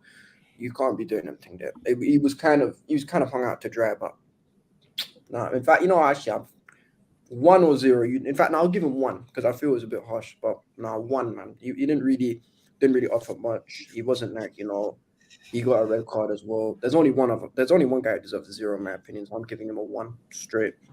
He was not good. I feel that as much as he's being played out of position, I think he should be a lot more disciplined in them situations. I don't think he should have been as rash. I do think he's, what Charlie said, trying too hard to impress. And I think that's going against him. I think he just needs to just calm down a little bit, release the ball. They were in his face yesterday. Every time he got the ball, they didn't let him breathe. They knew that he looked uncomfortable in that position, which I felt he did in parts of the game yesterday as well. And, at the end of the day, this is the issue you have when you have too many 8s in the team playing in a position, in a 6th position that they're not used to. And when he played at Palace, he was further up the pitch. He was played further up the pitch. So, this is something new for him. Maybe it's a lot to take in, and the big step of playing at Chelsea from Palace is massive in itself. But, do I think that he should be sent away? No, I don't think he should be sent away. The only other way you can think of it is potentially, depending on who we bring in at the end of the window, is maybe adapting the system so that maybe you can fit players like Gallagher in more comfortably further up the pitch. But we'll have to see what happens at a later stage with Gallagher. I want to get onto the real cream of everything, because I know people in the chat are waiting to talk about certain individuals like this one, Jorginho. let's get into it because I'm already saying please cook J5. I ain't going to start this. I'm going to throw it to Charlie first and let Charlie give his thoughts on this. Charlie, Jorginho's performance yesterday, was it good? Was it bad? Was it in the middle? What was it? Because stats say it was good. Stats say it was good. But the eye test? The eye test from the ground, like, look, it wasn't terrible, like as in like awful, like worst player on the pitch by any means. But I just think with Jorginho, you know what you're going to get from him. And for me, there's too much sideways passing, too much backwards passing as well, and like not progressing the ball enough. I know that's not his game, but you know we've seen that he's got that sort of passing in his locker. You know, we've seen the past when we played Watford away a few seasons ago, that ball over the top to Tammy. We've seen him play those passes like to Kai Havertz against Newcastle at last season at the Bridge 1-0. Like, Jorginho's got that range of passes in his locker. Why is he constantly passing backwards and sideways? And I feel that when we're building up some momentum, like to try and build an attack, as soon as he gets the ball, like it just stops. The momentum is killed he kills momentum in attacks. And for me, mate, he's a great player to have on the pitch when you're winning a game by a goal or two, just to, you know, slow the tempo of the game down, keep possession and stuff. But when you're in need of goals, when you're wanting to play quick football and move the ball quickly, he just isn't that guy. And obviously, yeah, it probably helps a little bit more when you've got someone a bit more progressive and attacking alongside him. But yeah, for me, I don't think he was awful, but the same things that he just frustrates me because takes too long on the ball, too slow to move it forward, and there's too much sideways and backwards passing when there are forward passes on. So I don't think he was terrible, mate. But again, his flaws were kind of exposed. He's just too slow in moving the ball forward for me, mate, and too much kind of safe or negative passing, for want of a better word. So I don't think he was terrible, but you know, I know the stats say he was good, but stats again are misleading as well because, you know, Jim, you're saying most final third passes on the stats, but at the end of the day, mate, them final third passes could have been 2 or 3 yards to his left or his right or to someone behind him, and they still count as successful passes in the final third. I'm more looking at key passes and stuff like that, and this guy isn't delivering those at the moment. I'm not saying he's terrible, but you know, he just passes backwards all the time. Like I said, mate, I'll probably give him a 5 or a 5.5. I'm going to save myself to last. I want to hear what everyone else has to say. Chelsea Database, what are you saying? I actually don't think he played that bad. Like, especially if you compare it to his performance against Leeds, that was shocking. I thought it was okay. Yeah, I mean, we all know his limits. You know, he's obviously slow. He's a bit of a defensive liability. He doesn't really cover his ground. It's like having Alonso in midfield, basically. Alonso? No, bro, that's having Maguire in midfield, bro. About Alonso. Yeah, facts. I mean, we all know his limits, but I thought he was okay. He didn't do that much wrong, in my opinion. You know, we were 10 men down, by the way, at like 20th minute. So he was on his own in midfield. So I'll give him the benefit of the doubt. I think he was all right. I'll give him a. I'll just give him 6. So I feel that the first two panel have kind of on one side, and I know the next two I'm going to go to are going to be on the complete opposite. So, Jay, what are you saying? Go on. I know you've been waiting. I'm waiting to get in on him and one other person. Yeah, let me. I'm going to go off. Listen to me. This Jorginho guy, he top 3 Ballon d'Or. Yeah. Ballon d'Or tax, Player of the Year tax. It's running out. I don't hear that no more. With this J5 guy, we all like to talk about how good of a distributor he is. The reason why he doesn't try them over the top progressive passes because he knows he's not good at it. He's not consistent at it. He'll do it once or twice, but 9 times out of 10, they're not even beating the midfield of the opposition. He don't do it that great. We're over gassing his ball playing when it goes forward. Sideways and backwards, yeah. But even so, yesterday this guy was pinging balls off the offensive players, the flipping opponents, bro. This guy wasn't even getting regular ground passes to our teammates sometimes. Like, this guy, he is a liability in so many ways, and I'll name a couple. In transition, like, I feel like he has this radius, this like force field. Whenever the ball enters his area, everybody knows, just stop running. The game is about to get slow. All the attackers just stand still. It's not coming to you. All the defenders start moving fast and try to figure out how can I receive this shit ball and move it forward. This guy does not have an ounce of ball progressive ability in him. Not even a drip, not even a grain of it, bruv. This guy gives me stress. How can you be in a midfield, right, and be this pivotal, deep lying distributor when literally he gets the ball and just he first time passes it back to the player that just passed him. What's the point of receiving the ball? The amount of times yesterday that this guy got passed to him and he's like, I'm giving it right back. That doesn't help us. What does that do? It's like he doesn't want to touch the ball like it's hot potato, like it hurts him to touch the ball. He is a liability too. Two. There you go. 2 abs. What are you saying? Can I go full screen for this, bro? Because I need there's a little, there's a little thing. You see, for all you people, and this is for all the young men, you don't want to end up like him because he's the definition of a beta male. One of the most limited footballers that's ever played for this football club. In it, he can't run, he cannot pass, he can't shoot. He's literally just, in a way, I feel sorry for him. He's one of the most limited footballers I've ever seen him at. You see the guy behind me? Imagine we used to employ someone like him, and now we employ Jenny from the block. One, did nothing.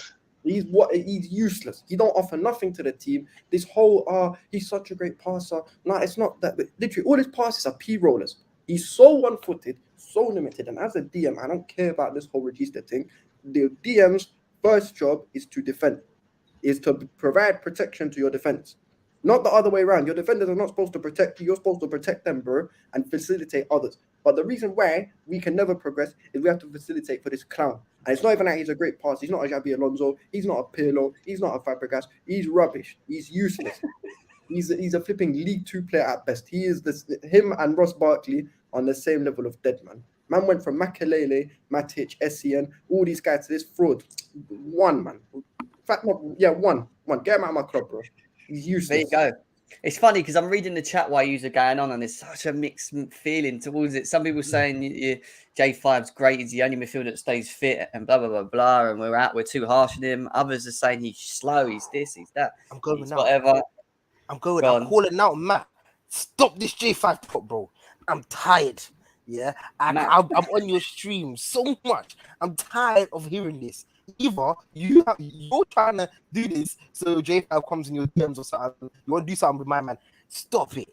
He is not Jem. You know how mad it is. Imagine our football club once employed John Obi Mikel, and he never got the prop that this Jennifer guy does. And John Obi Mikel is 10 times the footballer Jennifer ever will be, man. Fair man, my club. He's rubbish. Well, I'm going to say this. Yesterday, I keep saying it. Part of what holds this system back, in my opinion, in this Tuchel system is our midfield, and Jorginho is a big part of it. I don't think Jorginho is a player that should be starting every single game for Chelsea. That's my opinion. I have no issues with him being a rotational player, i.e. coming on the pitch to, when we're winning games, tie things up and do his bit and whatever else. And I do think that he has some good games, better than others, and sometimes he has some really bad games, really, really bad games, yeah? But the thing with him is that he doesn't suit. We won't see the best of this system with Jorginho being the player in midfield. That is it. That's the way I see it. And he's not quick enough. He can't leave him on his own. He has to be protected by others around him because he has too many faults in his game or limitations in his game that he can't address because it's just who he is. I mean, on the ball, fine, I get it. He keeps the ball, recycles it. He recycles the ball. Cool, I'm cool with that. But for me, I don't want a player recycling the ball when we need to win games, when we need to break down these low block teams. I want midfielders that can break the lines, be progressive, play the ball quickly, strength. If they are left on one-on-one with a quick player, can deal with it, and not look like an idiot.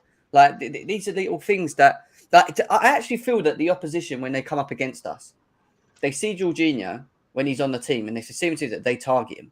I've come to it. I think they look at it and go, do you know what? If we put pressure on this guy, if we get in his face, if we don't give him time on the ball, if we put one of our best, quickest players next to him that can break the lines quick enough near him, it's easy because he's slow. Like, I actually think they look at him as a weakness. I'm not joking. I think they do. He is an undeniable weakness. And do you know what I'll say, right? Again, because fam, this I'm sorry, man. Matt, you're catching it all today. Fam, when you say he gives off the ball so well, what does it benefit you when you have a player in your midfield that doesn't allow the wing back next to you to go too far forward? It doesn't allow the defender to maybe progress a bit closer or go back as fast as he wants to support you. Every player around him and every direction has to think about him. Why give the players around you another job to do? Just focus. Yeah. Why are you not good enough to just focus on yourself and be good enough to not give your players another burden? I'm being so real. We'll get on to Gallagher about giving us a red card. He's a permanent red card. He is a permanent red card throughout 90 minutes on the pitch. He's a permanent burden. I'm being so real. I can't stand the guy. He's not known, brother. Ruben instead of him. You know what? Let's move on to Ruben quickly. Charlie, Ruben, what's your thoughts on Ruben? Man, I thought he played well yesterday. Like I really like him. Like we haven't really got anyone like him in terms of how physical he is. Like this guy's an athlete. You know, the way for someone of his size runs with the ball, the strength he's got. Mate, he offers a lot. And you know, the one thing I would criticize Ruben with is that he seems to be afraid to shoot. There's there's a number of times, like Leeds, for example, last weekend, where he gets in a great position and he could have a shot which could be a goal, and he doesn't take the shot on. You know, against Tottenham, where he's in the box, and he could have a shot, but he decides to try and set up Sterling instead. And then yesterday as well, like there's an opportunity where he has to score. I'm sitting behind that goal, and he just puts it straight at the keeper. Yes, he's done well for that run, which I think was probably onside, having looked back at it to win the penalty, which was then obviously overruled. But yeah, man, I thought he was good. I just want to see him shoot more. Like this guy's a really valuable squad member. I'm really pleased to see him playing regular football for Chelsea because I think he deserves it. But yeah, I'd give him a 7. But I just want to see him shoot more because I don't know if he trusts himself to shoot because at the moment he seems to take too long on the ball in the key areas. Chelsea database. Yeah, I 100% agree with what Charlie said there. Pretty much, he's like that shot. I think it was like Sterling passed it across, and then he shot. Well, I think he got saved or something. But I think I don't really like him in this position, to be honest. Like if that was Reece James, I think that's the goal. I kind of want us to get Fofana in quickly for the next game, so then Reece James can like actually go up forward. And then probably Loftus-Cheek in midfield, I suppose, since we don't have anyone else. But yeah, this guy's quality, you know, carrying the ball forward. I think it's just like his end product. I think that's the only question my only worry for him. But everything else is very good. Jay? I think Ruben had a decent game. Not the best.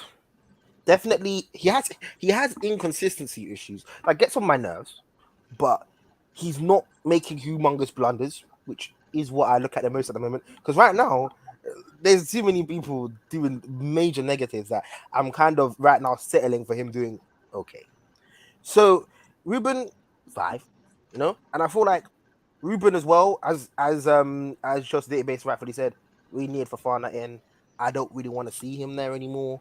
I would much rather see how we go about trying different pivots with Jorginho not in it at all. I'm tired of Jorginho always being one of the two. Why does it have to be like that? I'm sorry. We can like give Ruben a string of games, and I feel like he could come into himself and potentially produce more than Jorginho because it's not hard. So potentially move him out. Hopefully, he's 5. He's not bad. Average.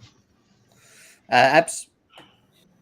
You know, I know Ruben, and I think Ruben was alright. I give him a 6. He didn't do anything special, but you're just steady Eddie. Again, it's hard when he's being played out of position, and he has to cover for that donut in midfield by the name of Jennifer. So yeah, I give him a 6 still. I don't think Ruben is a 6. I've said this for a very long time. I don't think that's his position, but I still feel that he could probably do it better than maybe a Conor Gallagher, who probably because he's played in it a lot more and he understands the role a bit better. But I still prefer to see Ruben further up the pitch where he can be effective with his ability to progress with the ball, the drive, the power that he has. He does give us something different. He does. The only thing for me with Ruben, and I say the same thing with Callum Hudson-Odoi, is sometimes I feel that they're so talented that the only thing that limits them is them.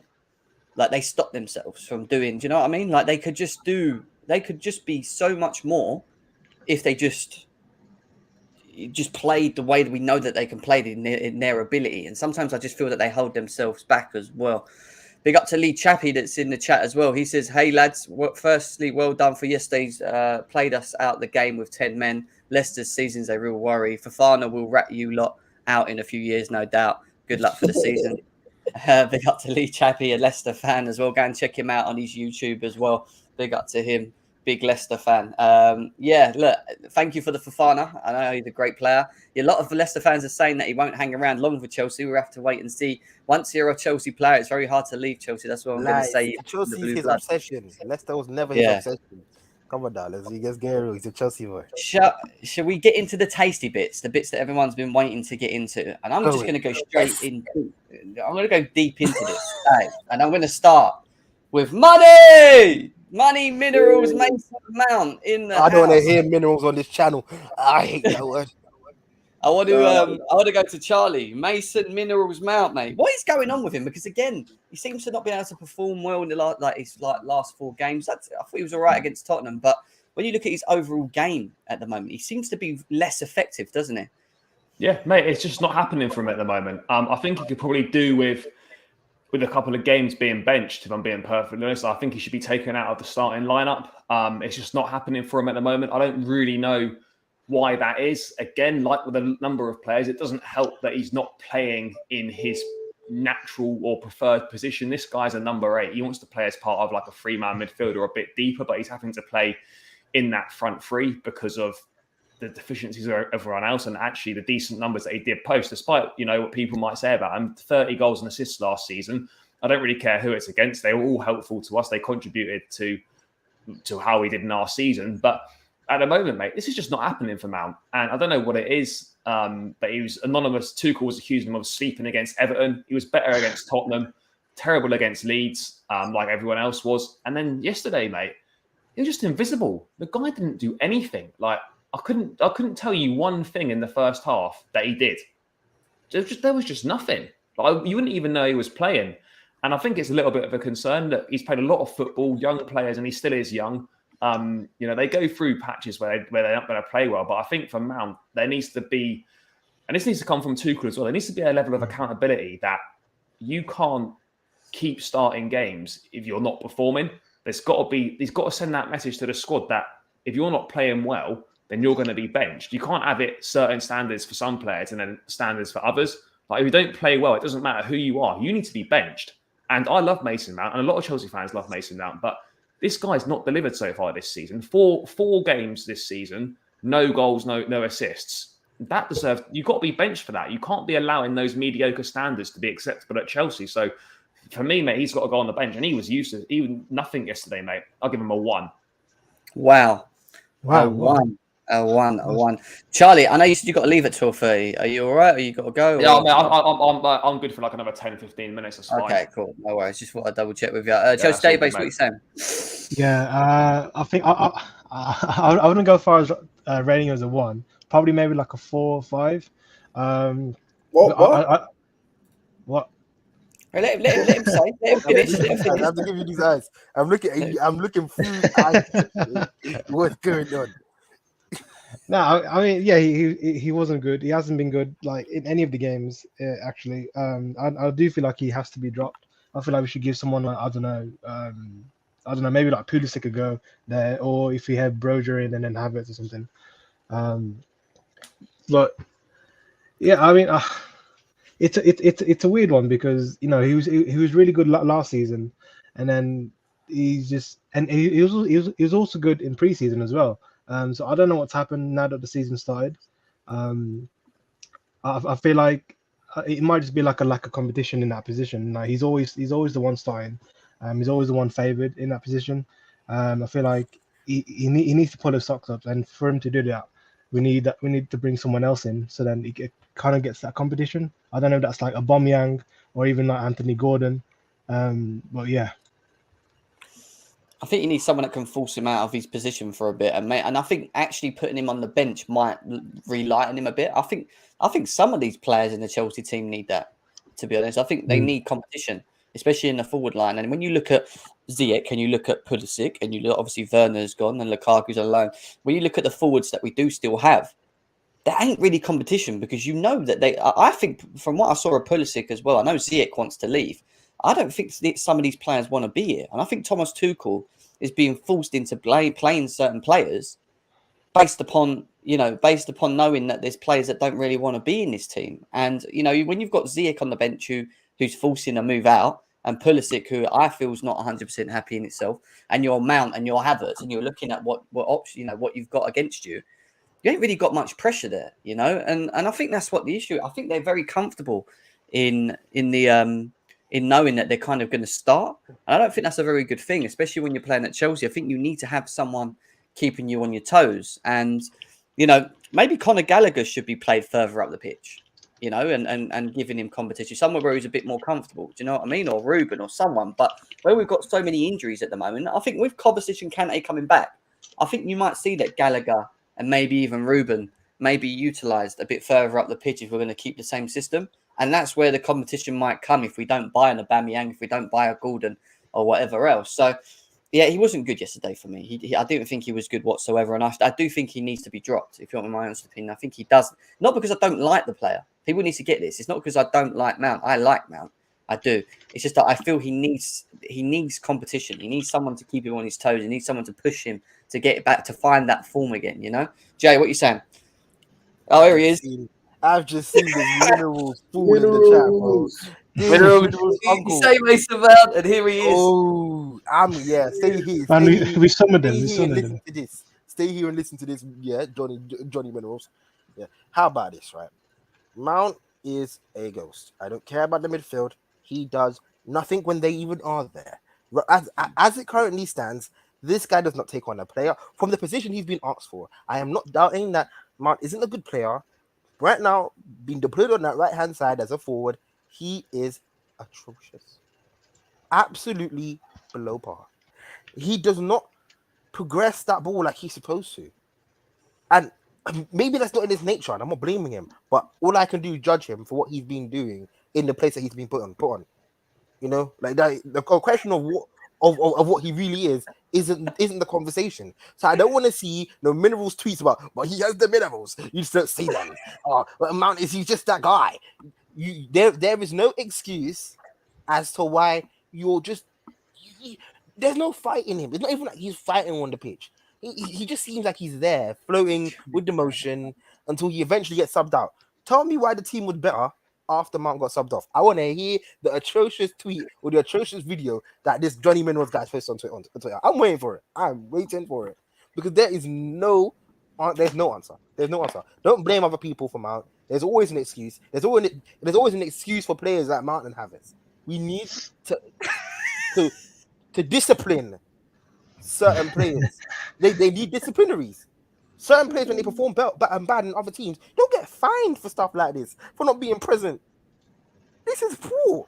He needs a week's fine, brother. He needs to sit on the bench. I'll be so real. He's getting a 2. Listen, Minerals is in the chat. I know he is. He's watching. He's not. Yeah, he's better be watching, man. I had a chat with him like this. I was on his show yesterday, actually, and we were talking about this. And I actually had a good discussion. I even said to him that I feel like he needs to be dropped. He actually agreed. And that sounds like he agreed in terms of the competition and the system and in terms of like the game yesterday. That he felt that Tuchel made the right decision, which is it's a good thing for Johnny to say. Let's be serious when it comes to Mason Mount. Abs, what are you saying? 0. Listen, I'll be honest with you. I like Mount in it. I don't think he's a terrible baller. I think he gets a lot of hate from people. A lot of people overdo it. There's people who overrate him to levels he's nowhere near. And there's people who try and make him out that he's the second coming of jumper when he's really somewhere in the middle. So, but now, he offered nothing. Nothing. For that performance yesterday, and for a while, this guy's been stinky. He's not really offered much. I do think there's a few other issues as to why he's not performing, but nah, man, 0. He needs to hold bench for a while and realize he's not undroppable, innit? 0. Funny Potts best goal assists in the same unorthodox position. Midfielder is non-existent. I'll tell you, fella. Back 4, first half, second half, back 3. That's why we played better. Stop the nonsense. That's what Minerals has said. In a back 3 in the past 3 games before that, he wasn't here. In the back 4 today, he wasn't here. What's the excuse? When Kante and Cover was there, he wasn't here. In the Tottenham game, he wasn't present like that either. So I don't understand. I'll give him a bit of credit. He was all right when he was in midfield. Now, for that performance yesterday, I like Mount, but for me, he gets a 0, bro. 0. All right. Let's get away from Mason Mount before it gets a bit messy out here. Let's go on to Raheem Charlie, Raheem has Raheem. finally broken the deadlock with these 2 goals that were very important yesterday. How do you feel he played?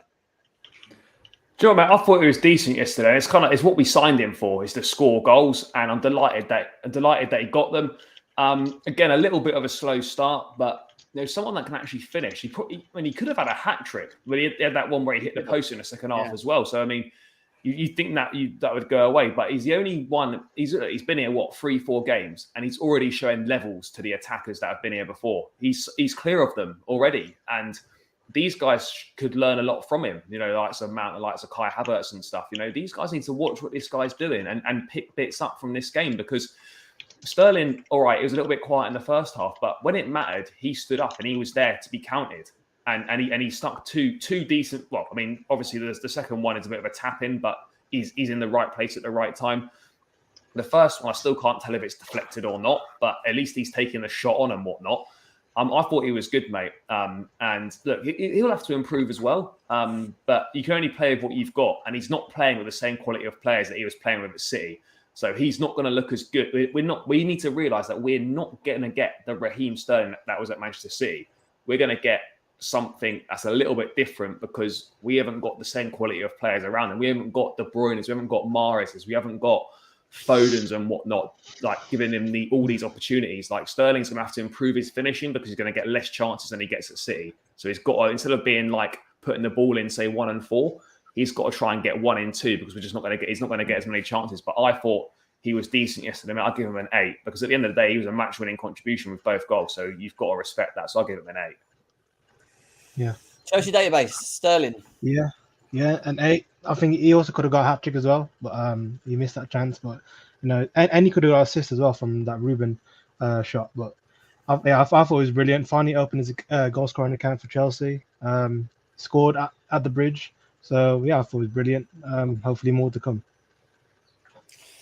Fair enough. Apparently, Man United have agreed a deal with Ajax for Anthony for 85 million. It says 85 million pounds. Yeah, pounds. That's £pounds. Yeah. No. So that's 85 million sterling on Anthony, is what I've just read from Sky Sports. Right. Jay, what are you saying? Raheem, in my opinion, he's 8.5, almost 9. This guy is class. That first goal mesmerizes me. I've watched it back like 10 times. It is amazing. This guy, his positioning is fantastic. That second goal to me was a bit more impressive from an attacking positional point of view. The way this guy just peels off people, that was very impressive. I like that. We need that, because that means that there's right now, before we eventually get a striker, I hope we do get one before the end of the window, whether it's Aubameyang or somebody else. It shows that Reece James has somebody to find. Because before, Reece James was them thing. Though it's not like Reece James was just doing those passes. No, he's been doing his passes forever. It was just nobody was ever there. Nobody was ever there like that. And finally, you have somebody who knows how to and it's crazy as well when you got Kai Havertz, which is a bigger guy, a skinnier guy, who doesn't know how to maneuver around players. With the gifted frame he's been given in comparison to Raheem Sterling actually knows how to use his body and weave around players and shimmy and be elusive with him to get into the right final position to lay it off into the goal, which I feel like, for me, I'm going to give him a 9. He was nearly flawless. That's a big growth. I mean, Abs, what's your thoughts on Sterling, mate? 9, bro. 9. You know how refreshing it is to see an attacker actually dribble at someone? Do you know how refreshing it is? Having all them, having the season with flipping, what's his name, with Ziyech and Pulisic and Callum Hudson-Odoi and Lukaku and Werner and Havertz and them. Now, Raheem has been a fresh breath of air, innit? The guy, he's not afraid to take on a man. And what Jay said about the second goal, I liked it in terms of a team thing, because how many times have you seen us create chances where it's literally just a 3-yard tap-in? Like recently, how many times have you seen that? It was beautiful to watch. First goal, Brazy. He could have scored. I think the goal from Ward was a great player, but now Raz is my guy. And I love the guy. I think he's been brilliant since he's come in. He's actually trying to make things happen. He can create as well. Like, 9 for Raz, man. Yeah, I think Sterling had a good game yesterday. I think second half, when you look at his overall positions that he took up, where he was sort of asked to come more into the midfield, a bit like what Mason Mount had to do, but he had to sort of adapt his game where he had to play on the break with Havertz as well. And I thought him and Havertz linked up better in the second half and play better off that. Obviously, with the 10 men chasing the game, spaces there as well. He gets his 2 goals. He could have had a hat-trick. For me, he was an 8.5. Could even give him a 9, to be honest. I thought he would had a decent game, Sterling. And I just hope he can kick on because I keep saying it. He isn't enough in that forward line. We do need more with him to get the absolute best out of him. But as long as we keep creating chances for him, he can be the difference maker. And that's what we need in this team. We can be the difference maker in moments. And that's the key thing. And I want to talk about someone that has been heavily criticised this season as well, along with Mason Mount. Kai Havertz, Charlie. I mean, second half, he was a lot better, right? He was better yesterday, but is the bar really this low that we're praising a £70 million plus signing for just running about? I mean, seriously, is that where we're at now? The guy's run around and put himself about a little bit, got physical. And we're applauding that like it's unbelievable. I mean, is this the standards we're setting for someone to play centre forward at Chelsea? It's I don't understand it, mate. Like at the end of the day, forward player goals and assists aren't everything, and I appreciate he does good bits off the ball, but mate, his link-up play's not good enough. He doesn't influence the game in positive ways for me in terms of his goals and assists. The guy, whether you think he's a striker or not, he is playing as a striker. You need to put the ball in the net and you need to get assists and you need to contribute in a meaningful manner to the game. But is he an out-and-out goal scorer, Charlie, though? Are we asking too much from him to be that person? Was he bought to be an out-and-out goal scorer? That's what I'm trying to say. What was he bought to be, though? Because he's in his 3rd season now and we're still discussing what is he? Like, surely, how can we still be doing this? Like, 3rd season in, we don't know what Kai Havertz is. Why do we spend that much money on him if we don't know what he is? Like, what are we playing him as? He's playing as a number 9 at the moment, or playing in a front 2 with Sterling or whatever he's doing. But, like, are people just making excuses for him? Like, at the end of the day, for me, we paid 70-odd million quid for him and we're praising him because he's run about and worked hard. That's bare minimum. We're scraping the barrel here. It's not good enough. Like, he was better yesterday, for sure. He was better than he was against Leeds, but mate, we need goals and assists from this guy. This guy is basically what is the main centre forward at Chelsea. And you need to contribute goals and you need to contribute assists. And he is not doing that. It's 4 games now. No goals, no assists. And we're praising him for running around. No, I think he was okay yesterday. I mean, yeah. In the bigger picture, it's not good enough, mate. I'll give him a 5. Like, he's being praised for running about. And he's dining out. He's dining out on a Champions League final goal. Take that away. This guy's no better than Werner at Chelsea currently. I'm sorry, he's not. Like, take that Champions League final goal away. He's dining out on it. There's no consistency in the Premier League. There's hardly any goals. There's hardly any assists. And, like, for me, mate, and it might not be popular, but minus that Champions League final goal, he's done no better than Werner. I'm sorry, that's just how I see it. But I give him a 5 yesterday because he was a bit better. That's because your expectations of what you expect from a player like a forward player is that you want more output, you want assists, you want goals. So but Jem, do you not want more output for someone we paid over £70 million for? I do. I do. And look, I've always said the thing that gets me with Kai Havertz, the thing that annoys me, and I'm a big Kai fan. I like Kai Havertz. You know what I mean? What gets me the most with Kai Havertz is the consistency in his performances.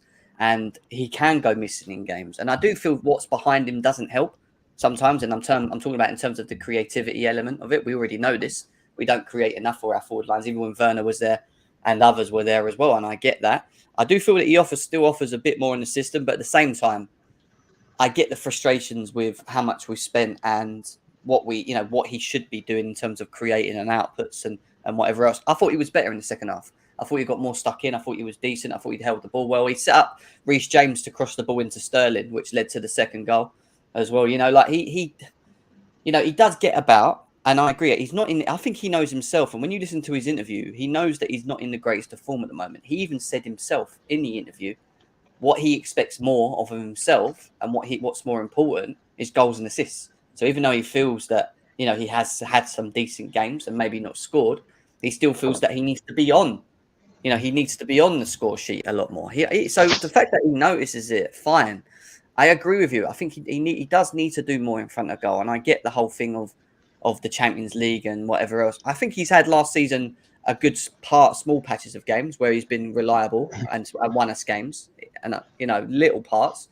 But I agree with the amount of money that we spent on him. We need to see more from him moving forward. And maybe we just need to ultimately add more to it, creators to it, to see the best with him. And he said himself he prefers playing closer to someone up front rather than maybe just being a lone striker in his game. He likes as someone that he can sort of link up and play off and make runs from. His movement's great. I like his movement. It's just that I don't think it's useful in a system where we're not creating enough for it anyway, or he's not able to get involved in it. So I don't know. I mean, Chelsea database, what are you saying? He needs to hit the gym, man. This guy, he always gets bullied off the ball. Like, for someone who's 6'3", he's also not that good in the air, and obviously we all know that he's not producing attacking returns for us. So he needs to improve on that in consistency wise. Hopefully we bring in someone like Aubameyang or I don't know anyone, just to provide again competition, because his only competition is Broja, which to be fair, I haven't really seen much of Broja. So can't really judge the competition on that. Obviously, if Broja's not even starting, then it's clear that Havertz is better in training. Tuchel probably feels. I also saw a stat like a few weeks ago where Havertz only scores like in the second half of the season. Where I think I saw a stat where it's like he scored 12 goals or something like that in like from September to like December, and then from like January to like May he scored like 32.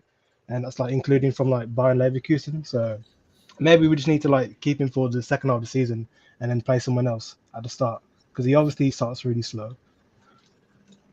I think chemistry is key as well. I keep stressing it with the forward line. I just don't feel we have any real great chemistry with any of them. It doesn't matter who we really play. I thought Sterling, Havertz, and Mount, because I know Havertz and Mount already have that in terms of the link up and the understanding. But when I look at like Sterling, I thought maybe having Sterling there made complementing it a bit more with the versatility in his game, more than a Ziyech, more than a Pulisic, more than a Werner, more than Lukaku. We haven't seen it yet, and it is still early doors. But I agree that the consistency of the player and being able to perform through a season consistently is important, and he hasn't been doing that at the moment. I get that. Jay, what are you saying?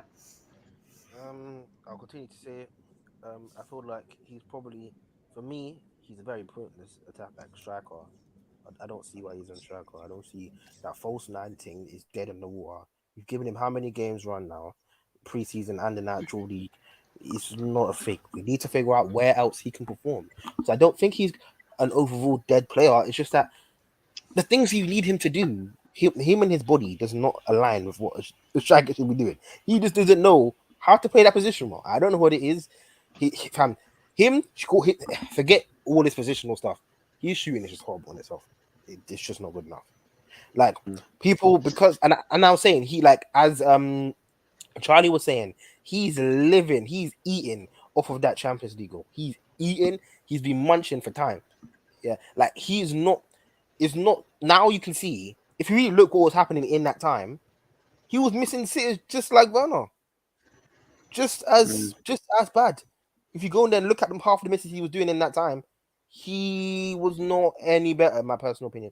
It's just that he was a bit more of a big game player. So we were like, oh, he scores when it matters. It's not good enough. Right now, for me, he has to eat bench. Him, Gallagher, Mount, and Jorginho have to eat bench for now. And if there was a better goalkeeper that we had as a rotation, I would say Mendy has to eat bench as well. Those are the players that have to hold bench right now. They're just not doing it. It's not going to happen though, is it? Because again, when you look at the outgoings, the players that have left the football club and what we have, I don't feel there's a competition there for it, and I think that's why you see players like Havertz and others being played. I mean, Amps, what are your thoughts on Havertz, mate? Bro, listen. I think now what's it called? The thing of the price tag thing, I'll say, is he didn't choose his price tag, innit? So whether he's delivered or not, that's different. Obviously, he's not lived up to expectations that we expected of him. He's not performed well this season. He's been quite bad. And in terms of, I'll be real, he was better in the second half. And I think he was quite important in creating one of the chances for Sterling, like the one which he missed, because he played the ball to Cucurella, and obviously he was involved in the goal for Sterling's second goal. But overall, he's been stinky this season. I don't think he's been used correctly. Same as Mount, to be fair. I don't think they have the platform to succeed. Obviously, they've got the scrub behind them in Jorginho, but nah, man. all in all, he was not good. I'd give Havertz. I'd give him a. He was alright second half, but first half was 4, man. 3.5 for me, but I'll give him a 4 in it. And I like Havertz, but no, he's just not carrying it right now. I agree. I think consistency is the issue with him 100%, and it comes to it as well. We'll see. We'll see what happens moving forward with certain players, what Tuchel does. I want to ask you quickly on Thomas Tuchel, Charlie. I mean, he was watching from the stands. Obviously, he wasn't with the players. Obviously, he had to make decisions with substitutions. He was forced into subs as well in terms of Conor Gallagher getting sent off. What was your thoughts on like his decisions yesterday, or his lineup, his decision making yesterday as well, Thomas Tuchel? I think he's done all right. I don't look at any of it and think like, oh, what's he doing? How's he got all that wrong? I think, the lineup, I was happy with it. There wasn't that many big changes we could really make anyway, to be perfectly honest. Obviously, there's going to be one coming in for Koulibaly, but due to injuries and players not wanting to be here and whatnot, like there weren't really that many changes he could actually make. So I felt the lineup, I was happy with the starting lineup. And then I think the changes he made in the game were kind of made sense. All right, did all the players perform that well off the bench? Not necessarily, but you can understand why he did it. You can understand why Mount went off at halftime, not just because he played poorly, but going to a back five again, Azpi coming on, and then Havertz and Sterling as a 2 would work better than Mount being up there as part of a front 2. So you can understand why those changes were made. So, man, I think Tuchel done well yesterday, to be perfectly honest. I don't see any issues with how he managed the game or anything like that. I don't really think there was an awful lot different that could have been done, to be perfectly honest. Fair enough. Choice database, thoughts on Tuchel yesterday? Yeah, I mean, he wasn't in the dugout yesterday. He was like in the stands, wasn't he? Yeah. It's a typical lineup, the 3-5-2/4-2-2 hybrid formation. And like Charlie said, there wasn't really any changes that we could do, like in terms of like the starting lineup. It's pretty much like what we would expect. I actually thought that he was going to start Azpi just for the experience in that back line, but he went for Trevoh instead, so that's fine as well. I think it was right. Yeah, no, all right. What are you saying, Jay? Tuchel, decision making yesterday. I feel like he did the best he could. I'll say well done to him. For me though, I don't think the first the way we entered the game made a bit of sense. Like I don't think it was the best decision, but I think it's fine. Like there's not much more he could have done. I feel like he would have seen instantly from the start, like after the first 20 minutes, like maybe I should change, like give them a different, like tell them to switch up a bit, because this formation didn't. I don't think we started on the best of foots, but we did the best we could. I think he did the best he could from up there, and I feel like whatever he said at halftime, when he could actually talk to them directly in the changing room, that made a big difference from how we came out in the second half. So I have to give Tuchel a 6.5. Yeah, 7. I think it's hard, isn't it, when you're forced into like red cards and having to change the squad around and whatever else. It wasn't in his plans, but Tuchel getting a lot of criticism from, you see a lot on Twitter yourself of his decision making and whatever else. What's your thoughts on him yesterday? It's not the decision making, bro. There's a couple of things. Obviously, players being played out of position, not in their comfortable positions and all that.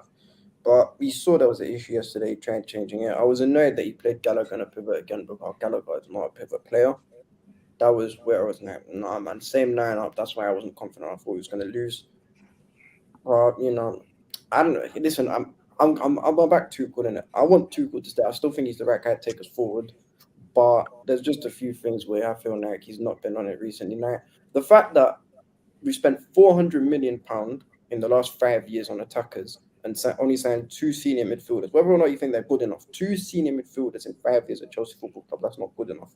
And I think it's pretty obvious that he sees there's issues in midfield, especially the DM role, and he's not addressing it in it. And for me personally, I said if you don't address it, then it don't matter which striker. It don't matter if we get Aubameyang, if we get Neto, if we get if we get Zaha. It don't matter who we get. If we don't sort out that midfield, we're finished for the season. Yeah, no, I hear what you're saying. I was just looking at something on Twitter actually. It was a little clip on the positioning of like Jorginho, what we were talking about earlier, and it was just quite interesting to see. Listen to this. Over here, and Tielemans is over here. Jorginho is supposed to occupy this space. in front of back 4 or back 5 in this case. This was 55th minutes against Leicester. So watch how, if he was a 6 that is supposed to occupy, he would cover this channel. Or what would do is the team would move together to press as a team, as a unit. But he actually would go and commit to here, Tielemans, because he doesn't have any awareness of his position. And what happens is he gets dragged on, he's going to do a back, simple pass back, and there's a massive space in front. It gets open that Iheanacho will expose. So I'm going to play it now. Just football intelligence 0. Bumhead. I'm going to play it again. Look at that. Look at that space. Look. I hate it, bro. Look at that. Yeah, but hang on. We were 10 men down. Awful. Please, Matt, clip this and explain it. There we go. But to be fair to him, we were a man down, so obviously Gallagher would have been covering that. Either way, that's not in that predicament. A man down doesn't really do much. Like the man down, okay. Bro, like listen, Jim, I don't know. He you could know have what done This is why I said this is the standard of football club we've got. This is why I said the standards are dropped, bro. Once upon a time, Chelsea fans said John Obi Mikel was not necessarily good enough and he went all that. He pisses all over Jorginho. He pisses all over him all the time. Forget what you think. When we've been at our best, forget the defense or the attackers and some of the shit strikers we've had. One thing we always had was we consistently had one of the best midfield in the league and arguably the best midfield in the world at any given stage when we've won the league or won, big trophies or was dominant. Now, this midfield is a mess. And that's why I've said, if this midfield don't get patterned, this summer, we're finishing 5th. I'll be real with you. Yeah. We'll have to see what Chelsea do in the window. Still got a couple of days left of that. Will Chelsea make any more signings, surprise signings, whether it's a forward, whether it's a midfielder? We're not being hearing much in the midfield area at the moment, but let's see what happens with Chelsea moving forward. We're going to finish off by asking you guys one question or ask the viewers the same as well. Make sure that we're smashing the likes, so guys. If you've not hit the thumb now. Let's get these likes up as quickly as possible. Charlie, your man of the match yesterday. Silva. Okay. Silva. It's an easy answer, isn't it, really? Chelsea database? Yeah, actually, I'll be different. I'll say Sterling because he got the 2 goals. Yeah. Fair enough. Jay? difficult. I'll say Sterling. Sterling. Okay, cool. Abs? It's a toss-up between 3, but Thiago Silva. Fair enough. I'm going to give it to Jorginho. I think he was very good yesterday. Best player on the pitch. Listen, I'm going to say Thiago Silva always. I think him and Sterling were the 2 outstanding. I thought Cucurella had a good game as well. And I also think Trevoh Chalobah's in the mix as well. So I'd have actually put 4. But I think Thiago Silva and Raheem Sterling stand out the most. Reece James as well. Sorry, yeah. Reece James is a good shout. As well, had a very I forgot. That's bad Reece. of me. That's bad of me. Yeah, Reece has definitely got to be up there as well. But listen, guys, thank you again for tuning in. Hour and 45 minutes in. Great show. We have got transfer news later in the week as well. See if we get Ben Jacobs on, see what's happening there.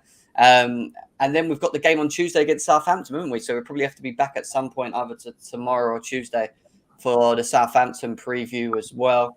Follow Charlie on his channel as well. You can check him out. It's literally his name in his bio. So just write that on YouTube and you'll find. Sorry, that's your Twitter, isn't it? It's Blues Brothers. Yeah, that's my Twitter. Yeah. So that's his Twitter. You can check him out on there. But you can also check him out on Blues Brothers on Twitter, on YouTube as well. Chelsea Database is his name on Twitter. Jay's is Top Chelsea. Jay's is at JCFC11. You can check him out on Twitter as well. Abs, what are you doing these days? What have you got? You've still got your YouTube channel, or where are we at? Well, listen, the thing we're doing with Daniel, I've not really done in a while. There's been a few things coming through in between. But I'm on a podcast with 4 other people. Arsenal. It's called On the Ball TV, which is it's basically a bit of bants. We take the piss. We cover all the teams and in the league and stuff, and we got a representative from each club. I'll drop that at my handle if you want to come follow. Yeah, drop your handles as always. Big up to every single one of you that were involved today. Over 300 of you guys here. Nice to have you in on the early show. Enjoy the rest of your Sunday. Take care, and we'll be back again very, very soon. Peace out. Peace.